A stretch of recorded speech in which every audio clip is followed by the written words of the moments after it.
Hello everyone, and welcome back to One Boiled Egg. Today I'll be making another one of my favorite late night snacks, yogurt and honey. This is a really cool snack because basically everything in this snack comes from animals or other life in a way that you kind of wouldn't expect. So let's talk about yogurt real quick. Generally, the way yogurt is made is through a process called bacterial fermentation. So what happens is you allow bacteria, generally of the variety called lactobacillus, to grow inside the milk. And what these bacteria do is they essentially digest a sugar in the milk called lactose. And these bacteria will actually digest the lactose and expel lactic acid.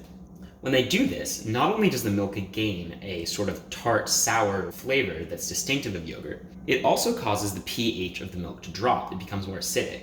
This causes proteins in the milk to sort of curdle up and bind together and separate out, which is what gives yogurt its sort of thick consistency.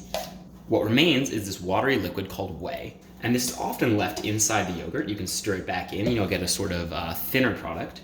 Greek yogurt is distinctive because the whey is actually strained out, so what you're left with are those coagulated proteins. This is why Greek yogurt is really thick, strongly flavored, and often has a really high protein content. Yogurt is a super old ingredient. A lot of these fermented things are.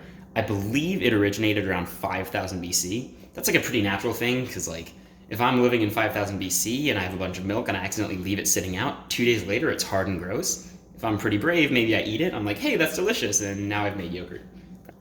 Up next, we have honey. Now, honey is something that bees make essentially to store food for the winter. So squirrels get acorns and bury them. Camels eat a bunch of stuff and create large fat lumps in their back, which they can then digest when they have less access to food. That's right, by the way, those things are filled with fat, not water. Similarly, bees store reserves of honey to eat in times of need. The way a bee makes honey is by drinking nectar from the inside of flowers, and they sort of digest it. There's all these enzymatic reactions going on inside the bee, and then they literally regurgitate it out. And over time, the enzymatic reactions continue, water evaporates out of this regurgitated nectar, and what you get in the end is this delicious ingredient called honey. So with that out of the way, let's begin assembling this snack. Let's get a nice scoop of yogurt in there. I'm not super hungry, so I'm not going to make a lot. The nice thing about this is yogurt's decently healthy. There's good protein content in there. I'm using the full fat stuff because it's has a nice creamy taste. Also, sugar's the unhealthy thing, not fat. Don't let big sugar fool you. And then we can basically add as much honey as we want. I don't want this too sweet, but I definitely want to taste the honey.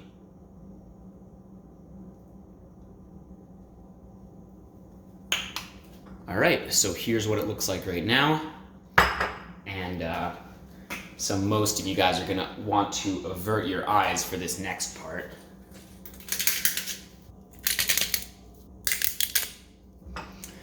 And with that, this dish is assembled. Let's give it a taste. That is just absolutely wonderful. The yogurt is rich, it's fatty. I mean, it is 5% fat yogurt. This is not skim milk yogurt, but it has this tart, sour, milky taste that you absolutely wouldn't want by itself. At least I wouldn't. But then the honey just comes in, this wonderful sweetness. I mean, it's gooey, it's indulgent. It's honestly a little bit refreshing because the honey is lighter than the yogurt. I mean, it's clear, whereas the yogurt is super fatty. And I hate to say it, but the black pepper just gives these, first of all, it adds texture. You get two different textures of goo, and then throughout you just get crunch. But also, the pepper just adds this background earthy warmth. It's spicy, it's sour, it's sweet. Honestly, this is one of my absolute favorite snacks, and if you guys aren't mixing yogurt, pepper, and honey together, I highly recommend it. The pepper might seem weird, but it's absolutely amazing. Grind it as coarse as you can. And honestly, there's so many directions you can take yogurt. You can add honey, fruit, granola, and it's really easy to assemble, and it's not too unhealthy.